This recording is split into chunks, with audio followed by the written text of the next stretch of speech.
नमस्कार, स्वागत है आप सभी का। आपके साथ मैं हूं मेघा कौशिक और आप देख रहे हैं एजेंडा बेधड़क। राजस्थान में विधानसभा चुनाव के पास आते ही हर जगह चुनावी महासंग्राम की गूंज सुनाई दे रही है। सीएम गहलोत लगातार तूफानी दौरे पर हैं, तो 9 दिनों में 18 जिलों की यात्रा के जरिए अशोक गहलोत कांग्रेस के पक्ष में माहौल बनाने की कोशिश कर रहे हैं।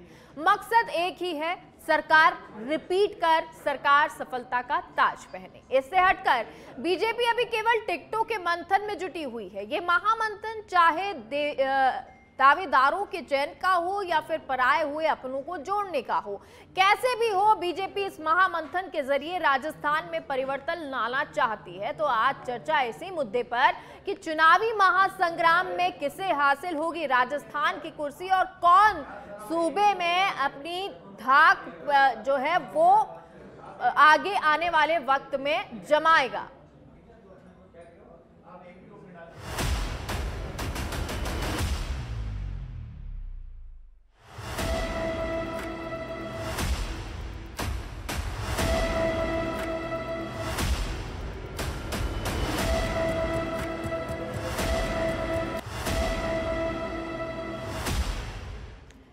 तो आज मुख्यमंत्री ने कहा कि 5 तारीख को वो विजन डॉक्यूमेंट जारी कर देंगे। 2.5 करोड़ तक और उसके आसपास जो है लोगों ने अभी तक इस पर अपने सुझाव दे दिए हैं और उसके बाद 5 तारीख को ये विजन डॉक्यूमेंट जारी होगा।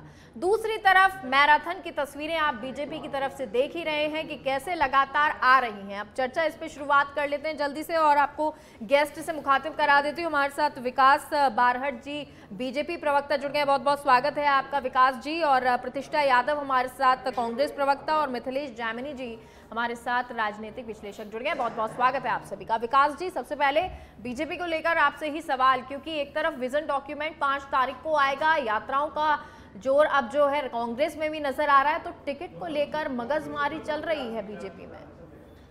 जी, भारतीय जनता पार्टी मेघा जी पूर्णतया अनुशासित और लोकतंत्रात्मक तरीके से कार्य करने वाली पार्टी है।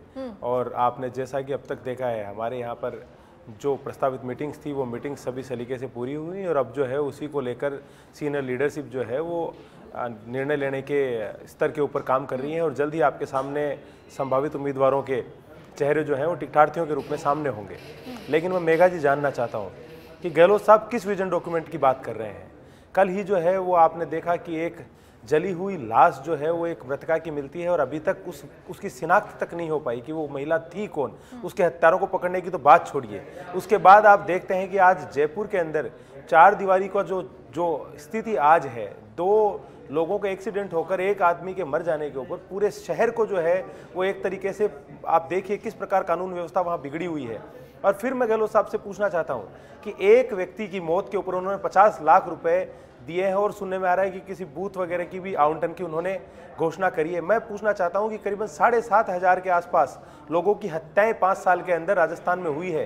क्या गहलोत साहब सभी को जो है वो ये मुआवजा देंगे या ये सिर्फ चुनावों के अंदर किसी वर्ग विशेष को खुश करने के लिए की जा रही संकीर्ण किस्म की राजनीति है? क्या विजन डॉक्यूमेंट पेश करना चाहते हैं? वो नजर तो मंदिर भी आते हैं ना, मंदिरों में भी जाते हैं।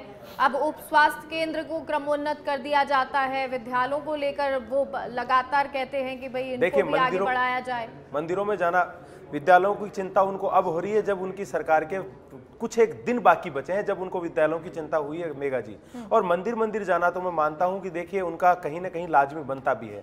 जहां उन्होंने लाखों महिलाओं का बलात्कार उनकी सरकार के शासनकाल में इस राजस्थान प्रदेश के अंदर, जो प्रदेश अपनी गरिमा अपनी सभ्यता के लिए जाना जाता था, वहां पर ये स्थिति उन्होंने उत्पन्न करी है। जहां 70 लाख बेरोजगारों की भविष्य को वो लील गए, तो मंदिरों में जाकर प्रायश्चित करना तो उनका मैं मानता हूं कि कहीं ना कहीं सही निर्णय है। अब इस पे तो कांग्रेस ये कहते हैं, अब जो मध्य प्रदेश है उसकी चर्चा करते हैं, इस पे ना जाके अगर विजन डॉक्यूमेंट आ भी जाता है, अगर उन लोगों की जो लोग कह रहे हैं कि भाई हमको ये चाहिए, ये सरकार उपलब्ध कराए 2030 तक ऐसा होना चाहिए, तो इसमें बुराई क्या है?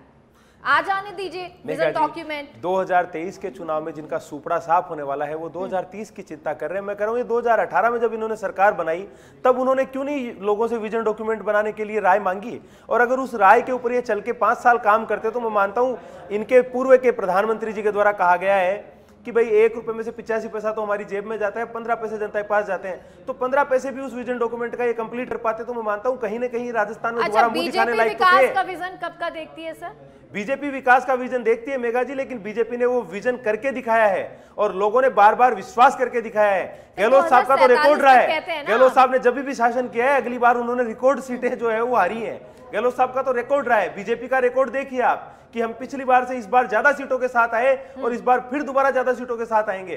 गहलोत साहब का तो रिकॉर्ड रहा है, जब भी इन्होंने सरकार बनाई उसके आगे ये जो रिकॉर्ड वोटों से आ रहे हैं। प्रतिष्ठा जी इसका जवाब दे दीजिए। अब देखिए, विकास जी को मेरे ख्याल नॉलेज का काफी कम जानते हैं हमारे बारे में, लेकिन बोलते ज्यादा हैं। जब सरकार पिछली बार जब हम चुनाव में उतरे तो हमने जनता की सलाह से ही अपना आप अपने ज्ञान का प्रदर्शन अपनी पार्टी के लिए कर ले, मेरे लिए ना करें। आप मैं सरकार के लिए बोल रहा हूँ, आप मेरे लिए बोल रही हैं। मैम पर्सनल मत जाइए प्रतिष्ठा जी, आप मेरे लिए मत बोलिए। प्रतिष्ठा जी पर्सनल मत आपके लिए अशोक गहलोत जी के बराबर मैं हूँ क्या? जी मैं अशोक गहलोत आप महाज्ञानी के बराबर आप महाज्ञानी हैं। पहले बात पूरी सुनेंगे ना, आपको नहीं पता कि सारे बजट जनता की सलाह से बने, हमारा घोषणा पत्र जनता की सलाह से बना, हम जनता के सबको साथ में लेके जनता के लिए शासन कर रहे हैं और जनता को सुविधाएं दे रहे हैं। तो आपको आप ये कह रहे हैं कि पहले पूछते हैं जनता से, जब उस बात के लिए मैं कह रही हूँ कि आपको ये ध्यान शायद नहीं होगा कि हमारा घोषणा पत्र से लेकर प्रत्येक बजट 5 साल में जनता से सलाह लेकर जनता के अकॉर्डिंग जनता के लिए बनाया गया बजट है। ठीक है। दूसरी बात, आप विद्यालयों की आपने कहा कि विद्यालयों को सरकारी स्कूलों को इंग्लिश मीडियम में क्रमोन्नत करके और वहां पर जो बच्चों को, जो एक आम परिवार के बच्चों को जो सुविधाएं दी है वो पूरे देश के अंदर एक मिसाल बनकर कायम हुई है। दूसरी बात, आपने प्रतिष्ठा जी वो ये भी कह रहे हैं कि आपको अब क्यों याद आ रहा है, अगर ये सब करना ही था तो पहले करना चाहिए था जब 2018 में आप आए थे। जी मेघा जी, हमने बिल्कुल किया है ना, मैं वही तो बता रही हूँ कि हमने जब सरकार हमारी बनी तब से जनता से सलाह ले लेकर ही हमने हर बजट को बनाया, हर वर्क किया है। लेकिन किसी काम का अंत नहीं होता है, कि उम्मीदों का अंत नहीं होता है। हमें जितनी सुविधाएं मिलती है उसके बाद हम उससे आगे का विजन बनाते हैं कि इससे आगे अब हमें क्या करना है। ठीक है, हमने 5 साल लोगों के बीच में काम किया है, लोगों के लिए काम किया है और उसी से अब हम आगे का विजन बना रहे हैं कि आपको आगे क्या चाहिए, क्योंकि हम पब्लिक के लिए काम कर रहे हैं, हम कोई नेताओं के लिए काम नहीं कर रहे, उद्योगपतियों के लिए काम नहीं कर रहे। फिर प्रतिष्ठा जी ये बताइए, ठीक है प्रतिष्ठा जी, अगर 5 तारीख को ये विजन डॉक्यूमेंट आ जाता है, अब इसके बाद क्या होगा मैम? ये कैसे ये फाइनल होगा कि भाई ये कार्य होगा ही और ये ऑफिशियल करवाया जाएगा, जैसे बजट में आप लेकर आते हैं, क्या उस तरह का ये डॉक्यूमेंट दे रहे हैं? बिल्कुल, हमारा वो विजन हमारा घोषणा पत्र के रूप में हम रखेंगे कि हमारा विजन जनता ने का जो विजन है उस विजन को लेकर हम काम करेंगे आगे। तो आपने माना कि मैनिफेस्टो का दूसरा रूप विजन डॉक्यूमेंट है? नहीं, हाँ, मतलब इसी आधार पर ही मैनिफेस्टो तैयार होगा, लोगों की जो भावनाएं हैं उनको ध्यान में रखकर। तो ये फिर किस तरीके से हम लोगों के लिए काम करें। ठीक है प्रतिष्ठा जी, फिर आप ये कहना चाह रही हैं जो विजन डॉक्यूमेंट है वो इसलिए लाया गया है कि मैनिफेस्टो कैसा हो, इसकी जगह हमने कह दिया कि विजन डॉक्यूमेंट क्या हो?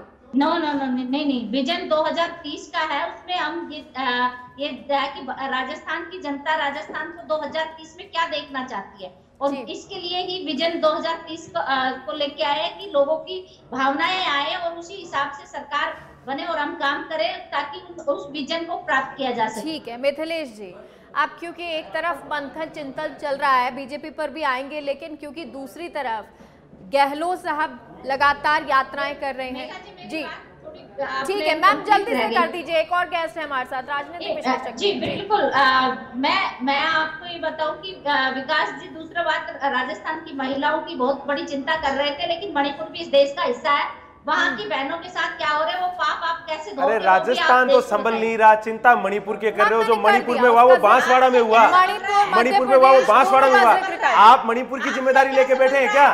आप बताइए, आप मणिपुर के लिए चुने गए थे क्या? आप मणिपुर के लिए चुने गए थे क्या? कल एक अर्धजली लाश मिली है बहन की, कल एक बहन की अर्धजली लाश मिली, आपको शर्म नहीं आती है? आप मणिपुर करते हो, आप अपने फेलियर को जो है वो लोगों के ऊपर थोपना चाहते हो। आप एक महिलाओं के इतनी असंवेदनशील बात कैसे कर रही है? आप एक महिलाओं के असंवेदनशील बात कर रही है। विकास जी प्रतिष्ठा जी, चाहे वो राजस्थान हो, चाहे वो मणिपुर हो, चाहे वो मध्य प्रदेश हो, चाहे वो बर्लिन हो, चाहे वो स्विट्जरलैंड हो, कोई भी विश्व में जगह हो, महिला के साथ अगर अत्याचार होता है तो ये गलत है। आप एक दूसरे पर आरोप प्रत्यारोप लगाते हैं। सर मुझे ना विकास जी, मुझे आपकी समझ आती है ना आपकी प्रतिष्ठा जी समझ आती है। मिथिलेश जी ठीक है सर, ठीक है। प्रतिष्ठा जी रुक जाइए। आप दोनों जो है ये आरोप प्रत्यारोप एक दूसरे के राज्य पे मत लगाइए। जहाँ अत्याचार हो रहा है वो अत्याचार हो रहा है। जी जल्दी बोलिए सर। तो क्या आप लाइसेंस देंगे क्या राजस्थान में बलात्कार? ठीक है सर, ठीक है। मिथिलेश जी, क्या ये विजन डॉक्यूमेंट लाके मैनिफेस्टो या एक तरफ से मिथिलेश जी ठीक है सर, मिथिलेश जी तक आते हैं। उससे क्यों नहीं मिली जाते? लड़की हूँ, लड़ सकती हूँ। कहाँ गई आपकी प्रियंका गांधी जी? कहाँ गई आपकी प्रियंका गांधी जी? एक शब्द नहीं बोला। रामगढ़ शेखावाटी में कुएं में डाल दिया बहन को। आज यहाँ पर जम्बारामगढ़ में एक अंजलि लाश मिली है। आपको शर्म आनी चाहिए। मणिपुर में ऐसा हुआ था कि आपको लाइसेंस मिल गया। आपको लाइसेंस मिल गया। आप दोनों रुक जाइए। प्रतिष्ठा जी आप भी रुक जाइए, म्यूट कर दीजिए। विकास जी रुकिए आप। मिथिलेश जी, ये विजन डॉक्यूमेंट जो आ रहा है या क्या मैनिफेस्टो के लिए किया जा रहा है या विजन डॉक्यूमेंट के द्वारा 2030 के लिए अब जो विकास है उसका पथ तैयार किया जा रहा है? देखिए, मुख्यमंत्री अशोक गहलोत की जो मंशा है वो तो यही है कि 2030 में कैसा राजस्थान बने और उसमें जनता के आइडियाज कलेक्ट करने का एक मेथड था। ये तो ईमानदारी की बात है, लेकिन जो सच्चाई है कि पॉलिटिशियन हर मौके को बुनाना जानते हैं, तो ये जो विजन आएगा उसका कहीं न कहीं इलेक्शन का जो कांग्रेस का मैनिफेस्टो बनेगा वो जिले वाइज, तहसील वाइज उनको पता चल जाएगा क्या क्या मेजर डिमांड है। तो एक ये सर्वे की तरह कराया है। लेकिन जो अशोक गहलोत जी आज मंडावा में बोले हैं उससे वो फिर पार्टी को मानेसर फ्लैशबैक में ले गए। इधर मधुसूदन मिस्त्री वार रूम में एक एक लोगों से मिल रहे थे और वो मधुसूदन मिस्त्री के पास गोविंद सिंह डोटासरा नहीं थे, जबकि गोविंद सिंह डोटासरा को वहां रहना चाहिए था। तो ये एक इंपॉर्टेंट चीज। और मंडावा में उन्होंने वो याद दिलाई कि मेरी सरकार जनता की वजह से बची है और अमित शाह को जो वो मिशन फेल हो गया उनका लोटस, उसका दर्द है, इसलिए बार बार सारे नेता आके राजस्थान में हमला बोल रहे हैं। ये तो तुम्हारी वजह से बच गई सरकार, यानी कहीं न कहीं अपरोक्ष रूप से सचिन पायलट पर हमला साधा। और दूसरा, जब वो बीकानेर पहुंचे तो बीकानेर में जब उन्होंने जो नमकीन के कारोबारी उनसे मुलाकात की, लेकिन वो टेंट खाली रहा। वहाँ 3 मंत्री हैं, गोविंद मेघवाल हैं, बीडी कल्ला है, भंवर सिंह भाटी है, उसके बावजूद भीड़ नहीं आना। तो कांग्रेस में आज जो इंपॉर्टेंट चीज है जो बीजेपी की वहां हुई है कनेक्टिविटी। और ज्योति मिर्धा ने कहा कि हनुमान बेनीवाल और अशोक गहलोत मिलकर सचिन पायलट समर्थकों को हराएंगे और मंडावा में जाकर उसको पुष्टि कर दी। दूसरा, जो भीलवाड़ा में रामपाल शर्मा जो कांग्रेस के एक दिग्गज नेता उस क्षेत्र में, वो और उनके 100 लोगों ने कांग्रेस छोड़ने की धमकी दे रखी है पंचायती के मामले में। और जिस तरीके से अभी बीजेपी की बैठक जो दिल्ली में मंथन चल रहा था, वो उपराष्ट्रपति के आवास पर गए, तो अशोक गहलोत बार बार कह रहे थे कि क्यों आते हैं उपराष्ट्रपति।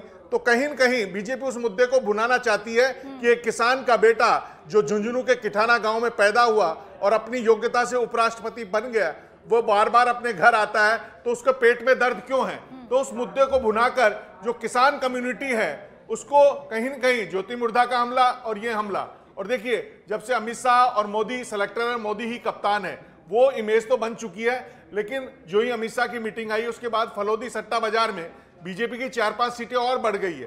तो ये तमाम चीजें और जिस सर, लेकिन बीजेपी के लिए भी समस्या भी तो है। जब अमित शाह आए, नाराज हुए, तब ये पता चला कि भाई जो प्रत्याशी हैं उनके नाम को लेकर पैनल ही तैयार नहीं है। अब लगातार भाग दौड़ हो रही है क्योंकि कल बैठक होगी, तो बीजेपी को भी अभी बहुत सारी मेहनत तो करनी है। देखिए, बीजेपी को बहुत सारी मेहनत करनी है, लेकिन आप देखिए मधुसूदन मिस्त्री जब यहाँ आए हैं, उन्होंने अपने जो 25 लोकसभा के प्रभारी हैं उन सबको बुलाया, उनसे रिपोर्ट ली है, और अशोक गहलोत और डोटासरा नहीं है। इसका मतलब या तो आपको जो सुनना सुन लीजिए, आपको जो करना कर लीजिए, फैसला तो मेरे हिसाब से होगा, परनाला तो मेरे यहीं गिरेगा। या तो अशोक गहलोत को ये कॉन्फिडेंस है या अशोक गहलोत ने ये छोड़ दिया कि तुमको जो करना कर लीजिए। क्योंकि जो 2-3 बातें आ रही है, गोविंद सिंह डोटासरा जब राहुल गांधी का दौरा हुआ उससे पहले रंधावा की मौजूदगी में जो डिजाइन बॉक्स के मुखिया और डोटासरा के बीच में जो तलखियां हुई वो बाजार में आ गई है। उसके बाद डोटासरा एक दिन बीमारी भी बहाना किया और इसके अलावा ये कहा जा रहा है कि उन्होंने राहुल गांधी के लिए ही कड़ी टिप्पणी कर दी है, जो आलाकमान तक पहुंच गई है। तो कई बातें हैं जो डोटासरा और अशोक गहलोत के बीच में भी सब कुछ ठीक नहीं चल रहा है। नहीं चल रहा होगा। और सर शायद ये भी एक ये कांग्रेस का पहलू नजर आता है, मुझे बीजेपी का पहलू भी नजर आता है। विकास जी, क्या बीजेपी में आज मंथन चिंतन चल रहा है? वसुंधरा राजे गई थी, पहुंची थी, चर्चा की थी, अमित शाह आए थे, तब भी अपने टिकट को लेकर चर्चा की थी उन्होंने। पहले मेघा जी, जो मेरी साथी प्रवक्ता ने जो बातें करी उनके बारे में मैं 1 मिनट में जवाब देना चाहूंगा। सर जल्दी से दीजिएगा, टॉपिक मैं पे कह रहा रहेंगे। हूं कि आज आप राजस्थान की राजधानी जयपुर में बैठ के और मणिपुर के अंदर 2 बड़े समुदायों के बीच में जो गृह युद्ध से किसी एक स्थिति सरीकी हुई, उससे राजस्थान को कंपेयर करेंगे? और क्या मणिपुर में किसी के साथ गलत हुआ, किसी भी बहन के साथ कहीं भी गलत हुआ हो? क्या राजस्थान में आपने लाइसेंस दे दिया है बलात्कारियों को? मैंने क्या कहा? आपने बलात्कारियों को अनुमति दे दी है कि मणिपुर में हुआ है तो यहाँ भी करें? दूसरा, इनको रोकिया, इनको रोकिया। सुनिए सर, सुनिए, मुद्दा कहीं पर भी हो, चाहे वो मध्य प्रदेश हो, मणिपुर हो या राजस्थान हो, किसी भी एक लड़की के साथ गलत होता है वो गलत ही है। मैं कह रही हूँ स्विट्जरलैंड में भी हो रहा है, वो गलत ही है, तो उस पर मत जाइए सर। अभी टिकट पर चर्चा हो रही है, आप भी मान रहे हैं ना? इन्होंने प्रतिष्ठा की बात खत्म हो गई, ठीक है। अरे विकास जी ने क्या आपने करा स्टार्ट राजस्थान में? आपने करा बड़ा, ये टेंशन नहीं है राजस्थान का, ठीक है। ये आपकी इन्हीं बातों की वजह से शादियों के हौसले बुलंद हैं। विकास जी टिकटों पर आते हैं, अब टिकटों के लिए क्या मंथन चिंतन तेज हो गया है क्या? देखिए मेघा जी, हमारे यहाँ पार्टी पूरी एकजुट है। हमारा जैसा कि भाई साहब मिथिलेश जी, जमीनी जी अभी बता रहे थे कि इनके यहाँ पर आज भी कई फाड़ कांग्रेस के जो है वो खंड खंड बटी हुई है, और हमारे यहाँ एकजुट पूरी पार्टी है, वो आप देख रहे हो। आप इनको जो है वो कृपया, मैं इनसे शालीनता की उम्मीद करना तो बेमानी है, पर फिर भी मैं कहता हूँ कि आप एक बार इनको कहें। ये अपनी पार्टी के संस्कारों का हर कदम पे परिचय देते हैं, ये नाकारा निकम्मी सरकार का परिचय हर जगह दे देते हैं। एक बार सुन लीजिए, मैं आपको पूरा टाइम दूंगी। आपको पता है, मैं नहीं बोलने दूंगी, मैं वादा कर रही हूँ। अरे आपने बात इतनी असंवेदनहीन करी है कि अगर आप चौराहे पे होती तो राजस्थान की बहनें आपका मुंह बंद करवा देती इस बात पे। आपने इतनी हल्की बात करी है कि राजस्थान की बहनें आपका मुंह बंद करवा देती। सर डाइवर्ट मत कीजिए, ठीक है, आप अपनी बोलिए। प्रतिष्ठा जी मैं आ जाऊंगी, आपके पास आऊंगी मैम, फिर आप बोलिएगा। अभी एक एक करके बोलिए आप, फिर जनता को भी समझ नहीं आता और कंफ्यूजन हो जाता है, उनको भी नहीं समझ आएगा। बोलिए विकास जी। जी, हमारी पार्टी के अंदर जो है मेघा जी, मंडल स्तर से लेकर प्रदेश स्तर के कार्यकर्ताओं का फीडबैक, जो कि हमारे लिए सबसे बड़ी पूंजी, जिसके ऊपर हमारी पार्टी के निर्णय जो है वो गठित होते हैं, वो ले लिया गया है। पार्टी के जो प्रभारी हैं, उन्होंने अपना मंतव्य जो उनकी राय है वो सक्षम स्तर पर रखी गई है, और अब अंतिम स्तर के ऊपर जो है वो बैठ के हो रही है, जिससे संभव है कि नियत समय के अंदर कुछ ही समय में आपको जो है वो प्रथम उम्मीदवारों की लिस्ट देखने को मिलेगी। और हमारे यहाँ ये नहीं है कि आप अपने डिप्टी सीएम को नाकारा निकम्मा कह रहे हो, वो आप कह रहे हो मैं मुख्यमंत्री बनूंगा, वो कह रहे चुनाव के बाद निर्धारण होगा इनके पर्यवेक्षकों की मीटिंगों में। ये इनका तो रिवाज रहा है। आज मिथिलेश जी ने बताया अभी कि किस प्रकार इनके जो नेता आए थे उसके समय ना प्रदेश अध्यक्ष ना सीएम मौजूद रहे। इनके पहले भी हो चुका है, साल भर क्या, अभी दिसंबर में हमने देखा कि उस वक्त भी जो है वो विधायक जो है वो अलग बगावत कर रहे थे, सीएम जो है वो तीर्थाटन कर रहे थे, और अब भी कहीं ना कहीं उन देवताओं की शरण ये ले रहे हैं। बाकी ये अपना सपना खुद भी पूरा करेंगे, और राजस्थान की जनता ठान चुकी है कि इनको 7 सीटर गाड़ी में विधानसभा भेजना है। ठीक है विकास जी। प्रतिष्ठा जी अब जवाब दे दीजिए आप, कोई नहीं बोलेगा आपके बीच। बिल्कुल, पूरा देश देख रहा है कि जब प्रधानमंत्री की जब आपके यहाँ मीटिंग होती है तो वहां पर वसुंधरा जी को बोलने तक का मौका नहीं मिला। आपका कितना समन्वय आपकी पार्टी के बीच में है ये राजस्थान जानता है अच्छे से। और दूसरी बात कि आप हमारे तो आप 2 फेस बता रहे, लेकिन आपके तो 10-10 फेस सीएम के हैं, और 10 के 10 बीच में रस्साकसी हो रही है। स्टेज पर जिस तरह का माहौल था वो भी सबके सामने आया पीएम की रैली के अंदर। दूसरी बात कि अमित शाह जी आए, पूरा मीडिया के अंदर बात लिखी हुई है कि वो कितना नाराज होके गए हैं, क्योंकि आपकी तैयारी 0 पे, क्योंकि आपके नेता गुटों में बटे हुए हैं, और 10-10 गुट जहाँ हो वहां पर चुनाव की तैयारी क्या होगी वो तो सारा। अरे आपके गहलोत साहब तो कह रहे हैं, आपके पास आ जाऊं, फिर बीच बोल रहे हो। मैं आ जाऊं, ठीक है मैम, वो शांत हो गए मैम, शांत हो गए, आप बोलिए जी।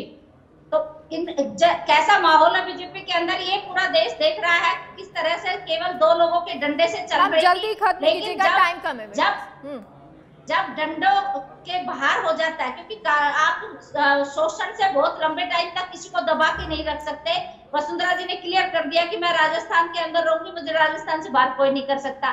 तो पहले तो आप अपने घर की लड़ाइयां मेट लीजिए, उसके बाद कांग्रेस के बारे में सोचिए। कांग्रेस का विजन 2030 ओके मैम, ठीक है, 20 सेकंड में सर जवाब दे दीजिए, फिर क्लोजिंग। इनके शहजादे जो है वो यहाँ कह के गए कि राजस्थान के अंदर जो है वो टफ फाइट रहेगी, इनकी रूलिंग गवर्नमेंट है। उसके बाद फिर इनके मुख्यमंत्री जी, अब उम्र का भी तकाजा है और चारों तरफ से सचिन पायलट जी ने सबने परेशान कर रखा है। उन्होंने भी कहीं ना कहीं माना है कि आपकी सरकार तो आएगी मोदी जी, लेकिन जो योजनाएं ये मैं चला के जा रहा हूं आप इनको चालू रख लीजिएगा। कहीं ना कहीं वो खुद अपनी हार मान रहे हैं। ठीक है मिथिलेश जी, क्या इस बार का जो चुनावी रण है राजस्थान में वो आपको लगातार चुनौतियों भरा नजर आता है, नेक टू नेक फाइट नजर आती है? देखिए, निश्चित रूप से जो अशोक गहलोत की स्कीम्स है और मोदी जी का चेहरा है, इन दोनों के बीच में नेक टू नेक फाइट है। अब जीतेगा कौन ये समय बताएगा, लेकिन अशोक गहलोत अपनी स्कीम्स के दम पर उस फाइट को लड़ रहे हैं और अकेले लड़ रहे हैं, ये एक इंपॉर्टेंट फैक्टर है। अब आने वाला टाइम बताएगा राजस्थान की जनता किसके साथ जाती है। चलिए, बहुत बहुत शुक्रिया आप सभी का इस डिबेट का हिस्सा बनने के लिए, क्योंकि अब ये वक्त बताएगा कि आगे क्या होगा। लेकिन दोनों तरफ से अब कह सकते हैं कि तैयारियां हो चुकी हैं। इन तैयारियों के बाद आगे किस तरह से रणनीति बनती है, कैसे शह मात होती है, ये आने वाले 2 महीने बता देंगे।